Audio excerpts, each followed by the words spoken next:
Dear Dad, today marks the close of a chapter in the lives of the Walter Smiths. I realized it early this morning at the airport. It was terribly exciting standing near the runway, scanning the sky, listening for the friendly grumble of airplane engines.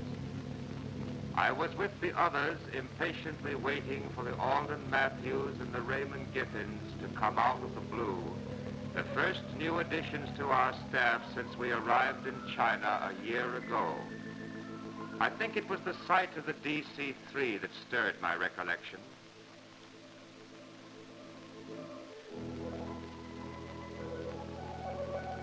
Or perhaps it was the sight of the Matthews leaving the plane that started the flow of memory.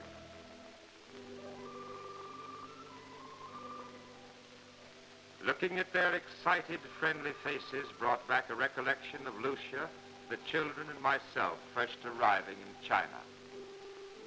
I liked the Matthews and the Giffins from the moment we met, and we do need them badly. But how odd it was to sense they looked upon me, Walter Smith, as a veteran missionary, as an old and knowing China hand. An old and knowing China hand? What do I know? What is the substance of the chapter just ended? Let's look back together.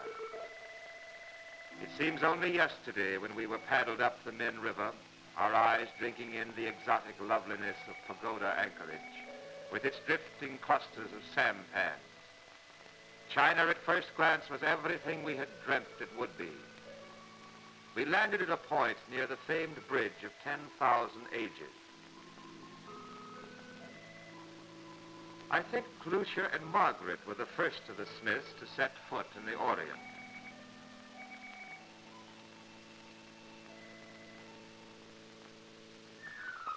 No sooner were we ashore when there descended upon us a swarm of the oddest-looking contraptions. You were fascinated as we were by these self-propelled wicker chairs called bike shawls.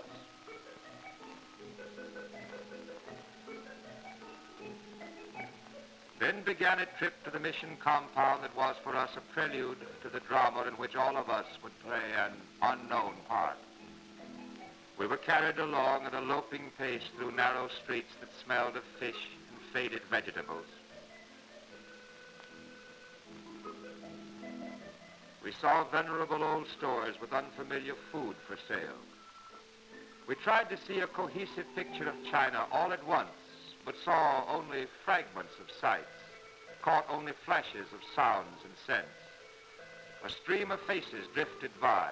The discordant murmur of street sounds hovered about our ears, and intermingling odors spoke of great age, grim poverty. Home at first glance was, I confess, strange and foreboding. Only the suggestion of roofs rising behind a massive brick wall. I could sense Lucia felt as I did, wondering what our reception would be behind the wall. Eager to pass it, and yet afraid to step inside. What would our new associates be like? Would they like us?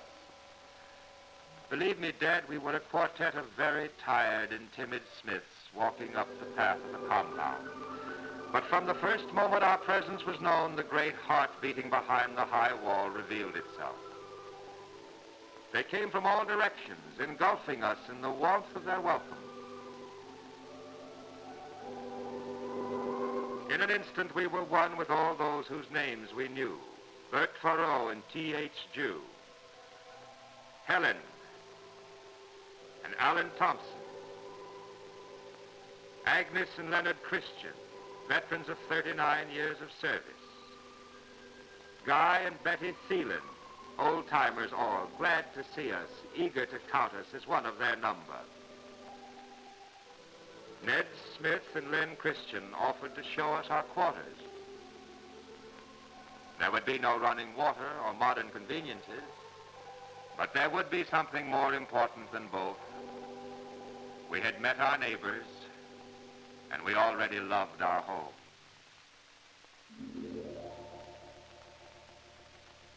Next day I was at my office early, anxious to go to work, uncertain where to start, when there was a knock at the door.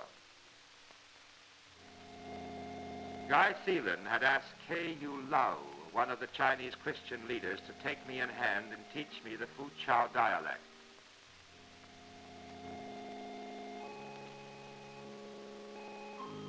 I was tremendously impressed by Lau from the beginning.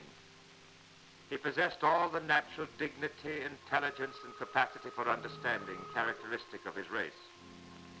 I felt fortunate to have such a man willing to introduce me to his language, his land, and his people. Lucia had been asked to come too and participate in our study.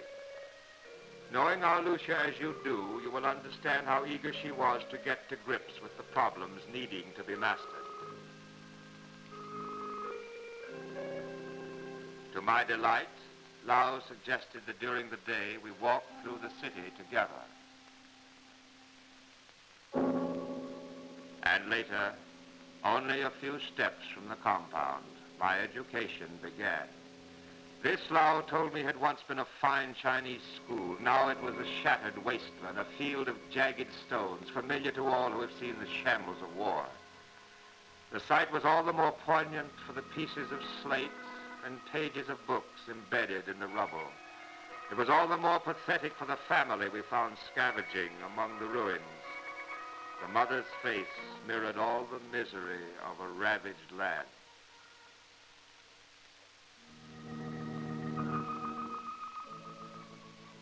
We went down to the river and paused to enjoy what I thought was a charming picture. But how quickly charm drained out of the scene. There beneath us, human beings were washing, bathing, drawing water for drinking and cooking, and dumping their refuse into the same stream. Lau explained that it was thus all through China, and that no invading conqueror reaped so grim a harvest in this land as the typhoid bacillus. We continued on with slower, heavier steps, through alleys lined with vermin-ridden shacks. We came across the local milk delivery service, a wretched-looking cow milked by an unsavory farmer. The sight of the man's unwashed hands, his dirty tin cup, the obviously infected animal, brought shudders for the children who would drink this milk. What of Margaret and Teddy? Depressed, I walked on. My eyes missed nothing, the hanging meat gathering flies in the sun, the beggars squatting in the dust. How many ages of suffering lurked in their eyes.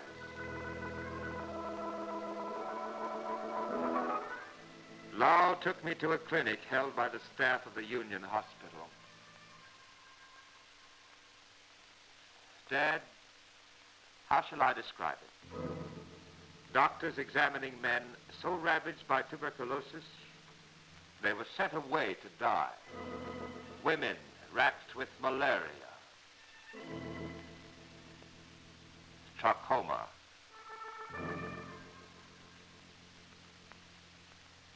syphilis,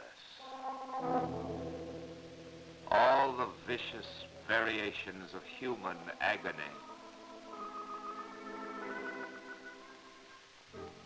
And this on my second day in China.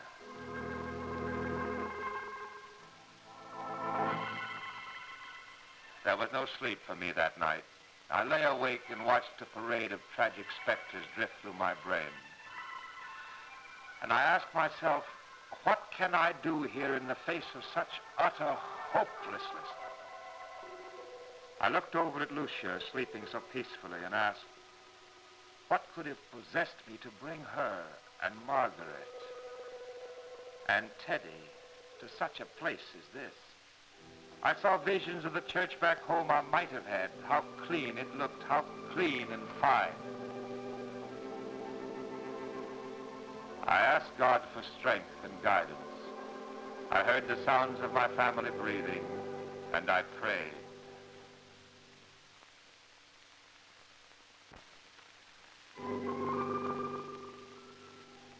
I was awakened next day by the sound of children playing beneath my window.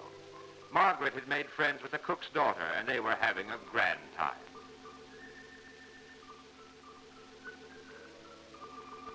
The cook's youngest child reminded me the sun was shining. Language, culture, race, these were no barriers to children. Their laughter was irresistible. Teddy was also up and about, playing with the professor's handsome son. Somehow this scene made me ashamed of the want of courage and faith I had displayed yesterday. Perhaps the sight of the children was the answer to my prayer of the previous night.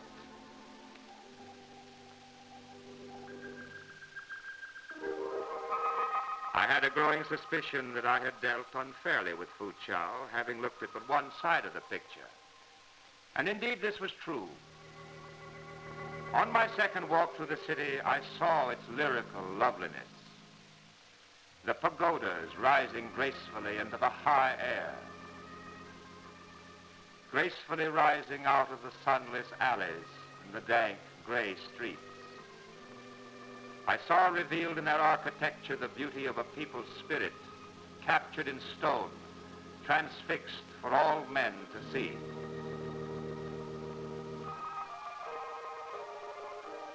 But 1,000 times more inspiring was the molding of sound minds and bodies exhibited at the Union Kindergarten Training School. Here was Christianity making the difference. Here was hope.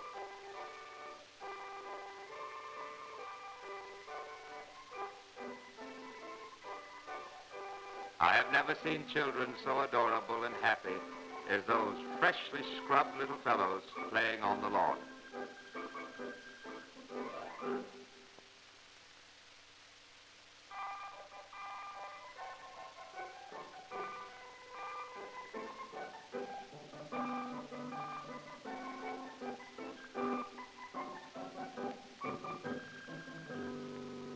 Next, I visited Fu Chao College, and my hope continued to ascend. How could I have forgotten that Christianity's roots had been firmly planted in this soil, and that famine, plague, and war notwithstanding, those roots would continue to grow and bear fruit. College out here often means high school. Thus, I found the boys younger than I had expected. I watched them in the crafts class, much impressed. They seemed so intent and alert. These were mostly the children of wealthier parents, and here they were learning progressive ideas, working with their hands, cooperating with each other, developing Christian character.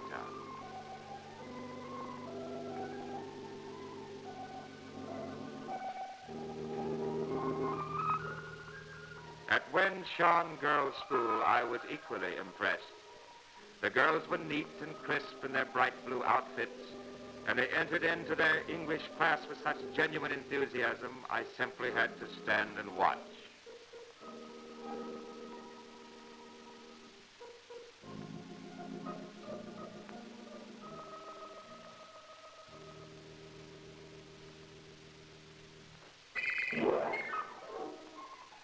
Chinese girls at Wenshan go in for athletics as our American girls do. They play hard and well under Helen Smith's direction. I can assure you the days of hobbling about on bound feet are over. My last impression at Wenshan that day was the finest of all. I watched the school choir filing out after practice. They presented a magnificent appearance. But what of the less fortunate children, those underprivileged youngsters who could not afford to attend school? I found the mission at work here, too. Union High student volunteers were teaching them Mandarin, the national language. And after classes, the children were fed. The best we could offer was rice gruel, but the way those shaven heads bobbed up and down convinced me they found it good. Here was a practical demonstration of Christianity at work.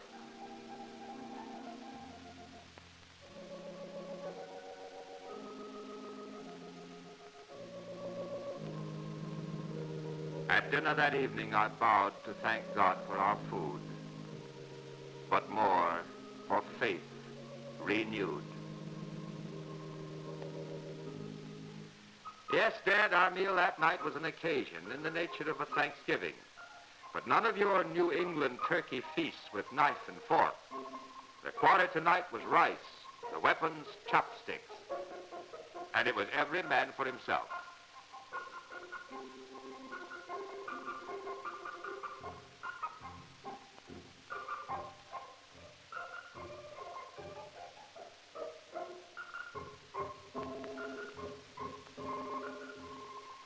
Fortunately for me, I had so capable a co-pilot beside me as Laura Ward to help with the long hauls.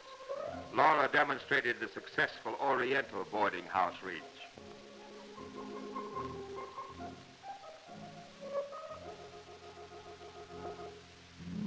Guy Phelan invited me to visit the Union High School next day. Since my administrative job demanded a thorough knowledge of the mission work, I was delighted to accept.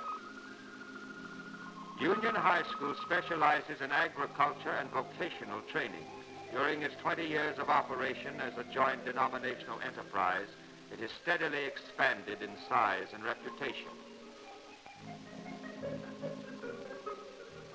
This 6-mile ride from town carries one past undulating hills and terraced green fields. As soon as I had arrived at the main gate and paid the bike showman, I went looking for Guy Phelan.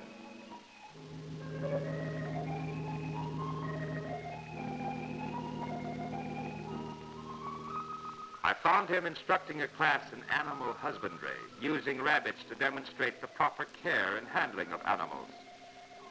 Guy is extremely popular with his students and a very competent teacher.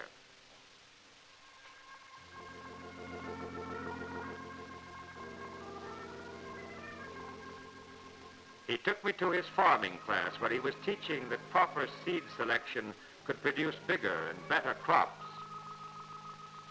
Guy explained that whereas fields were yielding one measure of food per day, seed selection and proper cultivation could increase that yield threefold. It was the difference between near starvation and an ample diet. Guy is also teaching crop diversification. His boys are producing tomatoes,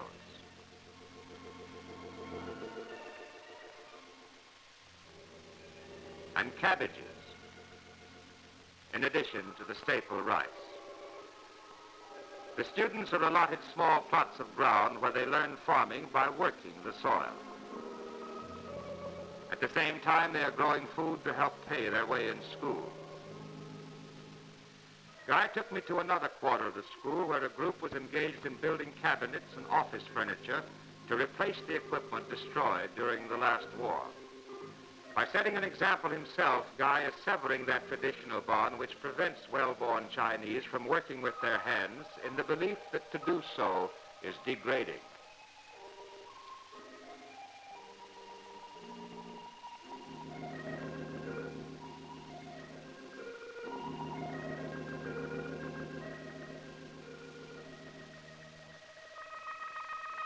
The school also does extension work, sending advanced students out to neighboring villages and farms to spread information and techniques among the people.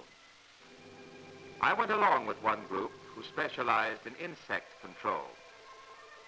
They sprayed an orange grove, demonstrating the proper method for protecting citrus trees.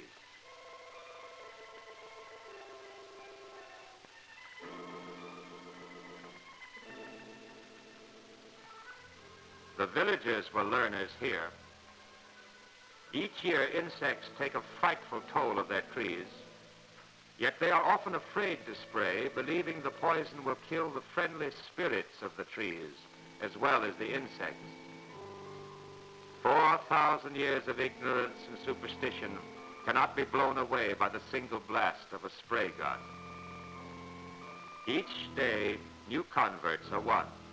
Each day, China takes a short, imperfect step forward, but forward nonetheless.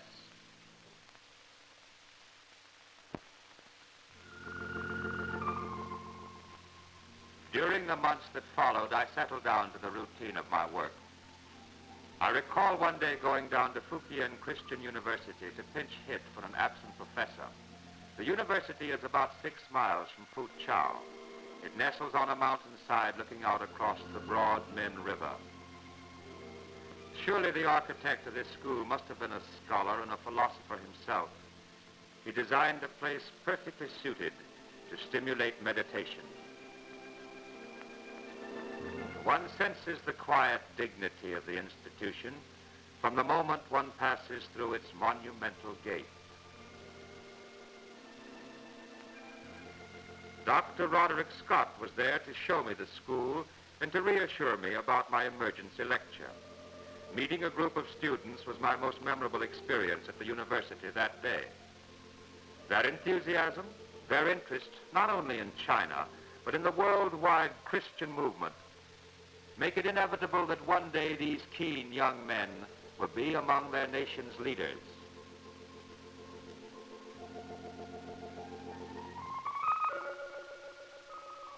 As the months moved forward, Lucia also settled into her routine. She began school for the missionary children, and she loved it. You know, Dad, Lucia has always had a way with youngsters. And if you'll pardon my natural prejudice, I think she's done a remarkable job. Our 5 pupils are receiving skilled attention comparable, if not superior, to any they would receive in the States.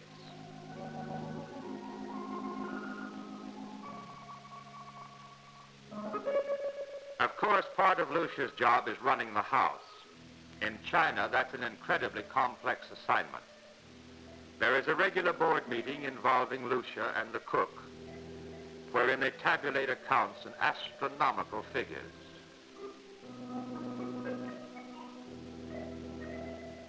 The cook is a wizard with an abacus, adding, subtracting, multiplying with blinding speed and accuracy. As for Lucia, well, I often remind her of our courting days when I promised that one day she should have millions to spend. Out here, one exchanges a basketful of $1,000 bills for half a basket full of food.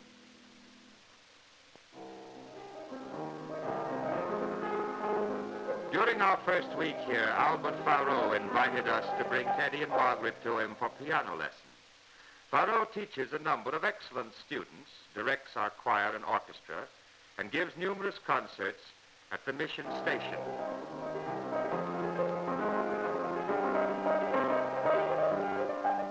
Recently, Lucia took Teddy to his studio for the adventure of her first lesson.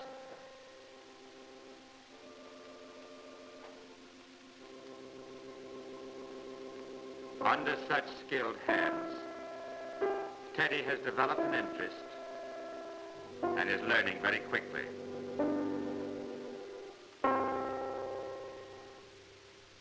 Even when it seemed we had found our places in the structure of the mission, that structure suffered such a blow it was shaken to its foundations.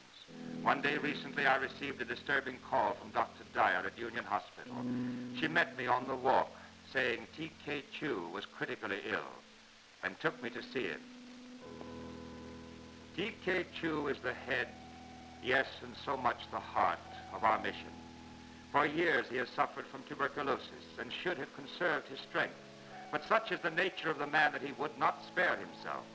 Such is the nature of the man that I found him smiling, even cheerful, concerned only for his work, and he virtually without lungs.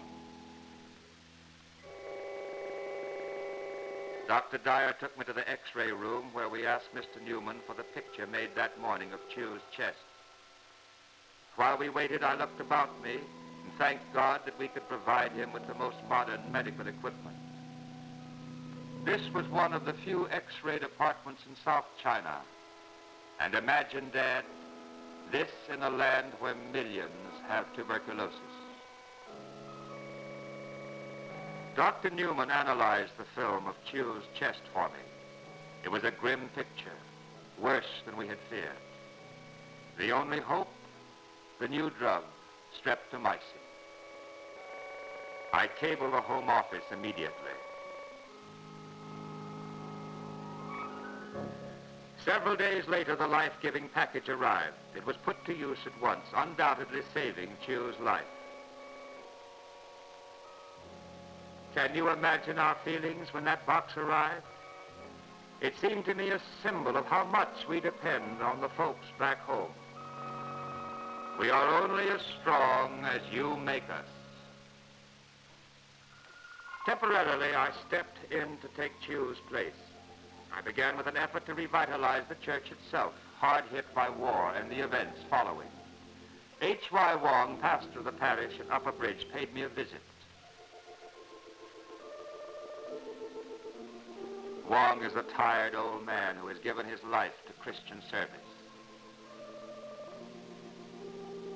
His body shook with the palsy as we took tea together. Men like Wong deserve to retire, but there are so few replacements. But help is coming. I go often now to Union Theological Seminary. Each time I grow more aware that Christianity's future in China rests so much on a religiously trained national leadership.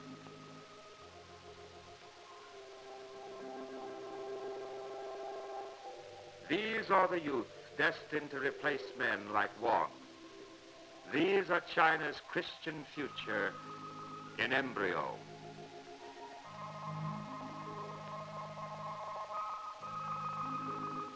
I know the students well. We often visit together in my study or in their dormitories. We have established a bond between us that is tremendously gratifying to me. Though they are too few in number, each is a potential bulwark for our mission. Each, with God's help, will be carrying our work forward when we are done, establishing the living word in this land which is in such dire need of it. Yes, Dad today opened a new chapter in the lives of the Walter Smiths. They gathered about me as I write, Lucia, Margaret, Teddy, always a source of strength to me, and yet always bringing China into sharper, grimmer focus. What of the families beyond the warm glow of our living room? Where is that boy, the one about Teddy's age, who held out his hand to me today? The task we face is enormous, beyond comprehension. It submerges the handful of us with the sheer flood of its immensity. And yet, we go on, caring for those otherwise forgotten, feeding the starving of China, working in the faith that God's help and the folks back home can make us equal to the task. These last years have made a terrible rent in the fabric of our work.